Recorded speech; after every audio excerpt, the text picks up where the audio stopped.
Oh, he's looking good. Guys, welcome back to another episode of 0 to 60. I'm just doing a post run. Got a few orders from the 0to60.com store. Thank you to everyone that has placed orders lately.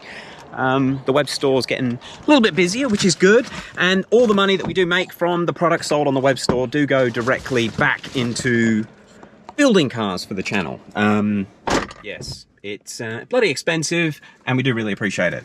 Now, whilst I'm doing this postal run, on the way to the post office, in fact, I'll probably do it on the way back, there's a little track that I can go to do some 0 to 100 and maybe some 60 to 120 acceleration times. Sorry, let me just get rid of the sunshade. Now, I wanted to ask a bit of a question because when we built this channel, when we came up with the concept of this channel back in 2016, we wanted to show people how slow their cars were in the real world, because back then it wasn't so common, or in fact, hardly anybody really knew how slow a car was 0 to 100 kilometers an hour when you don't use rollout, because a lot of the magazines use that 1 foot rollout. A lot of guys in the States obviously talking 0 to 60 miles an hour. And here in Australia, we talk to mates and it's pretty funny. I remember a mate had a V6 Commodore and he thought it would be like a 13-second quarter car, where it was like more realistically a 16 or a 17-second car and like a 11-second 0 to 100.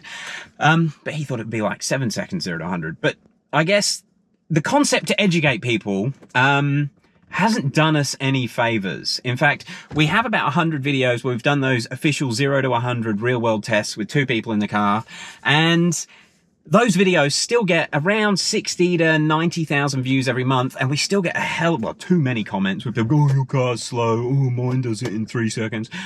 And it's just guys that don't understand. And a lot of the time, in fact, the most common thing, people quote the magazine times of their car. Obviously, they've never timed it themselves. And then they think we're just idiots because we're doing it slow.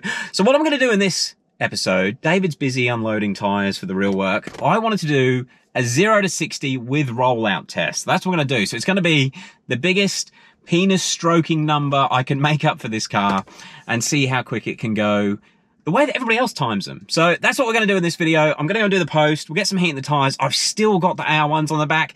The car is still feeling rapid after roll racing on the weekend, last weekend. Guys, let me get some heat in it and you'll see me when I start doing some power runs, and we'll see what times this can do with the DCT. Wound the hell up. XHP maxed out. Let's see how we go. I'm really hoping for 3 seconds 0 to 60.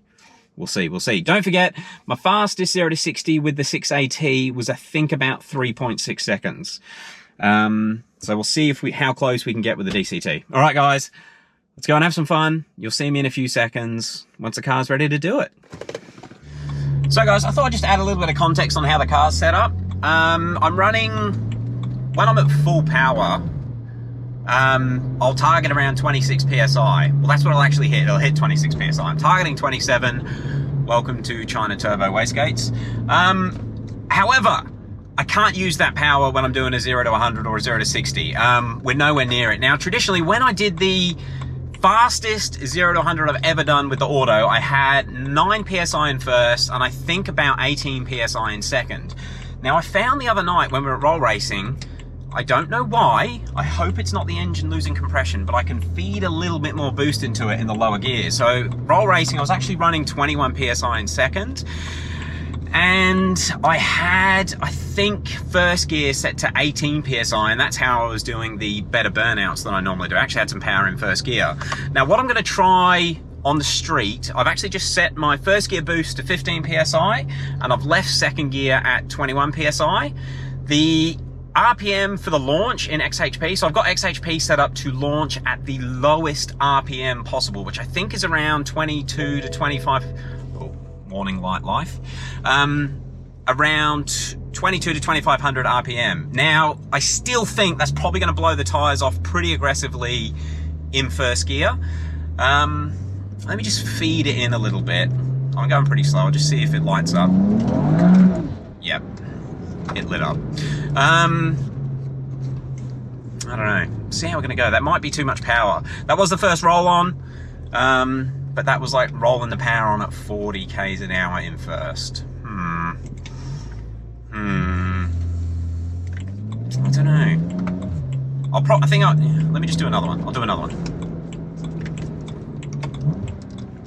I'll do another little first gear roll on. See if the tires hold. Okay, it spun up a little bit in first, but it wasn't too bad. I'm gonna try launching at that, but I do need to get a bit more heat in these tires. All right, I'm gonna switch you over the dash cam so you can see what's going on. I'll try and screen record the Jaggy as well. Let's see if we can do a 3-second 0 to 60. All right, see you guys shortly.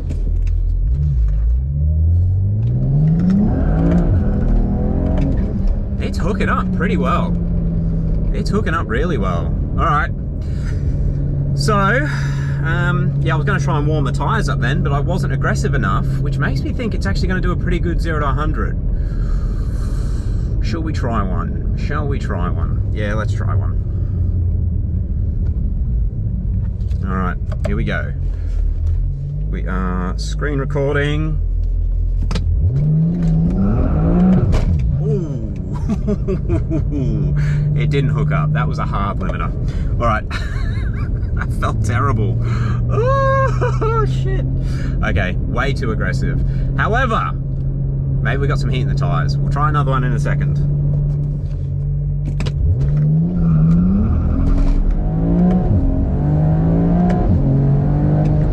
All right, fair bit of wheel spin off the line. What do? We did a 0 to 100 in 3.94, but it didn't validate. Pretty quick. That's 0 to 100, not 0 to 60, but no validation. All right, gonna have to find a different road, I think. We did do a pretty quick 60 to 120 at 2.55. All right, we'll see you guys in a second.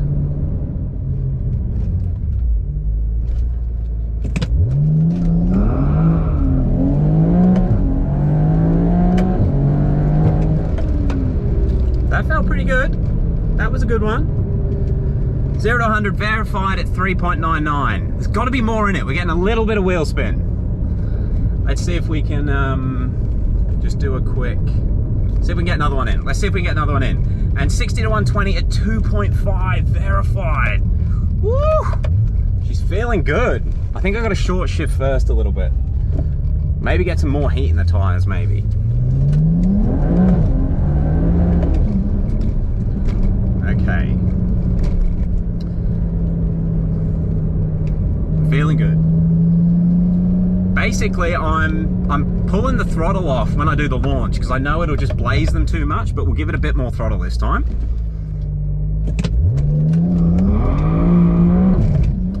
Too much. Too much. One last try. One last try.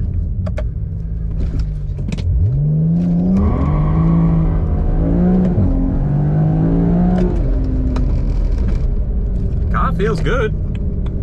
4.2. All right, so I've actually reduced boost in first gear, and we now have more boost in second. Let's see what it does.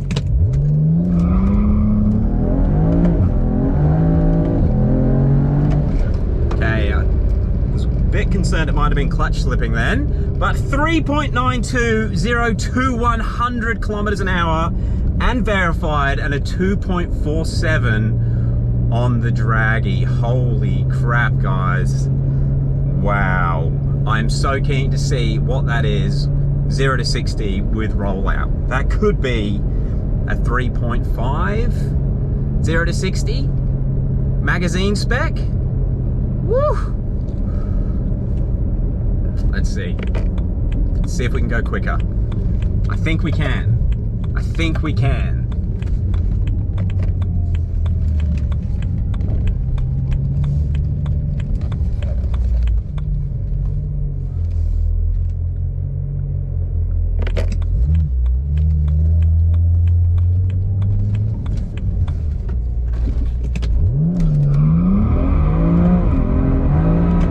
Not that time though. That was a bit too much wheel spin.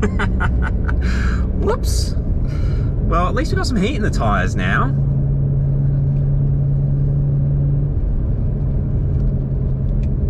All right, one more try.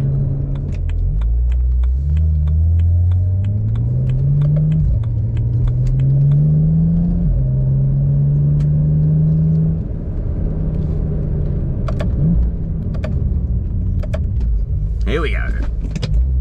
No, that didn't work. Give me launch.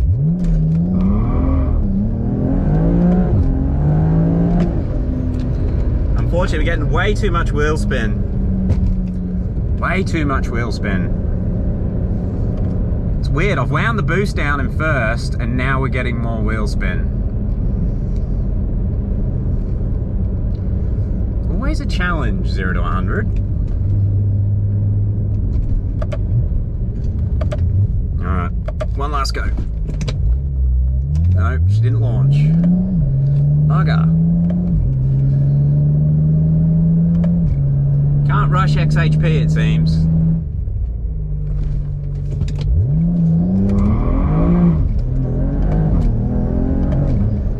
Nah, too much wheel spin.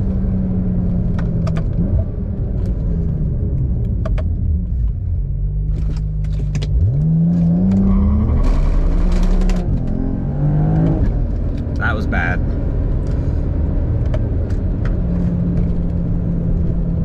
Too much axle tram.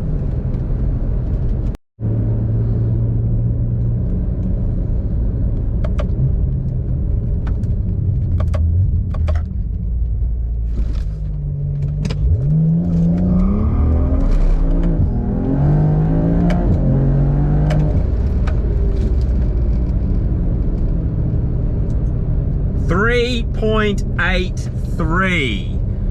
Woo! 0 to 100 verified. Wow. All right, we're going to do one more run. One more run, that's it. It's not the nicest thing to do to a DCT clutch pack, especially one that's done this many kilometers. All right, one more run. One more run. Is it? I've just got to do another lap of the track to get to the bit that's flat to verify. It's a bit like the Nürburgring here. It's very elevated in certain areas. Whoa.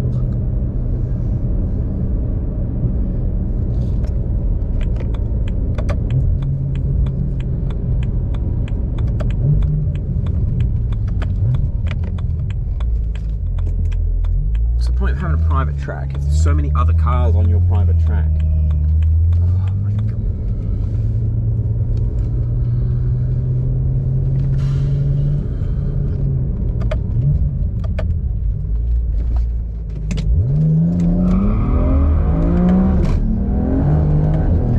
I revved it too hard in first.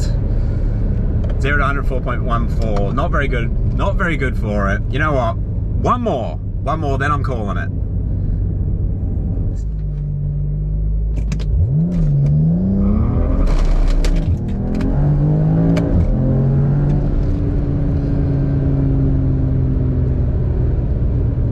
Another 3.87. Guys, that's going to be the number, I think. 2 3.87s. Whew. All right. I'm going to get off this track and head home. Okay, look, I'm pretty happy with that. Although the car has gone faster, and it's gone faster with the auto and David in the passenger seat, I kind of feel like at these power levels, you could fill the car up and it wouldn't make a huge difference to its time. In fact, it might even help it get off the line a bit better. But the big deal, and I started to touch on it in the start of the video, DCTs are crap at getting off the line. Unlike an auto where they have a torque converter, which is... Initially a torque converter was infinitely designed to infinitely spin. There was never supposed to be a lockup between the engine and the gearbox. The torque converter was always slipping. Later torque converters do lock up. Probably ones that are sort of 20, 30 years old. I think that's when they started doing lockup torque converters. But they have the ability to slip and it doesn't hurt anything that much. A torque converter that's slipping will get hot, but not like a clutch. A torque converter can slip for like an hour. And as long as you've got a decent transcooler, it'll probably be okay. It just heats the fluid up. Where when you're slipping a clutch, you're burning through the clutch material. Like a manual clutch or even a DCT clutch, if you slipped it for 1 minute solid, the clutch would be no good. It would burn through the material pretty quickly. So when they're programming these things to launch, both the 6ATs and the DCTs, they have to take that into consideration. It would be ideal to slip a DCT clutch. On a car like this with this sort of power, it probably needs to slip the clutch up to about 40 or 50 kilometers an hour to keep the back wheels putting power to the ground. But if it did that, it would just burn through the clutch. So I feel like this clutch is sort of locking up maybe at about 5 to 10 kilometers an hour. And if I keep my foot welded to the floor, it will just blow the rear tires off. Now with the automatic transmission, you could launch that a little bit differently. Like I didn't use launch control in that, and I would basically just lean on the torque converter on the brake and then use it like an elastic band to shoot the car forwards, and it was definitely faster on the street. The other thing to keep in mind with my automatic time, I had a limited slip diff in the car. This is still open diff, so we're getting wheel spin. The electronic diff is completely disabled, but I'm pretty happy with these times. I'm pretty damn impressed with them. Right, now let's go through it. So my fastest couple of runs, 0 to 100, were 3.87. This is Draggy verified. 3.87 and 3.83. They were pretty good runs. You can see the acceleration curve on the 3.87 is actually more aggressive than it is on the 3.83. So we had better traction initially in the 3.87 run. In fact, the 0 to 10 km/h time on the 3.87 was 0.35, where on the 0 to 10 km/h time on the 3.83 was 0.47. So the start of the fastest run was slower. That means there's more in it. That's a bit annoying. I've got more in it. Bugger. Right, let's keep moving forwards. Just quickly, the fastest 0 to 100 with 1 foot rollout, Draggy verified, was 3.53. While we're still talking kilometers, I just want to touch on my 60 to 120 time. The car has just done a 2.45 60 to 120. That was also mid 0 to 100 run. So if I was actually trying to do a 60 to 120, so like accelerating from like 40 k's an hour and brake boosting, I reckon this could be a 2.3 second 60 to 120, which would be pretty cool. Now moving into 0 to 60 miles an hour, this is where it really starts to sound cool. So my fastest run was a 3.69 Draggy verified, no rollout, 0 to 60 miles an hour. And the second fastest run was 3.74, 0 to 60 miles an hour, no rollout. When you factor in rollout to those two, so that's how magazine articles used to measure cars forever. This has just done a 3.38, 0 to 60 with 1 foot rollout, which is insane. Like we're talking like supercar, all-wheel drive supercar numbers there. That's pretty wild. 3.38. I might use that in the title. That's insane. 3.38. That is wild. One other thing I did want to look up. Now, when I said this car's gone faster, back in April, when I had the 6AT, I had Dave in the passenger seat, I had these tires on the back, and we went out and we did a verified 3.6 no rollout with the Draggy. That was with the auto. It's easier to launch an auto. It just is. I'll be showing you guys the acceleration curve from that run back in August. One thing that is interesting, if I take rollout out of the time, so if you measure it from 1 foot, which is how real drag racing works, by the way, when you do a 9-second pass, you don't measure that first foot of the acceleration. With the rollout, it's done a 3.39. That was the fastest time I ever did with the auto, 0 to 60. But today, we have gone faster. If you include rollout in the measurement, where is it? Where's the time? I've done a 3.38. So it's gone faster. And that is because not measuring that first foot where the DCT really struggles and then it excels later on down the track. It's kind of interesting. So yeah, auto is quicker from a dig. I'll still stand by that, but I think we've got some more potential in this. Some more tuning, some more tweaking. It's very hard to go out and sort of do, you really need like 20 or 30 practice runs to dial in the power and how you're gonna actually launch the car. I haven't launched the DCT this much from a dig. In fact, I wouldn't have launched it 30 times since I've had the DCT in, including all those runs at Lakeside. But we're getting there. I'll start getting my head around it. I'll get it tweaked and tuned a bit more, and maybe we will go faster, and maybe we will beat our verified full time that we got in the 6AT. Maybe having David in the car will actually help it hook up a little better. We'll see, we'll see. Guys, one thing I do want to do, I just want to call out, who's got a faster, Draggy verified 0 to 60 time with their N54 on the street? I don't want to know about prep surfaces because that's a whole nother ball game. What is your fastest, no prep, 0 to 60, verified with a Draggy? I don't want to hear about people that are measuring their OBD sensors or using a like a JB4 or an MHD timer. Those times don't count. I want Draggy verified or VBOX. Let me know if you've gone faster. I'm pretty happy with it. This car's just wild. I love this car. Time to make it faster. Guys, we'll catch you on the next one. Peace.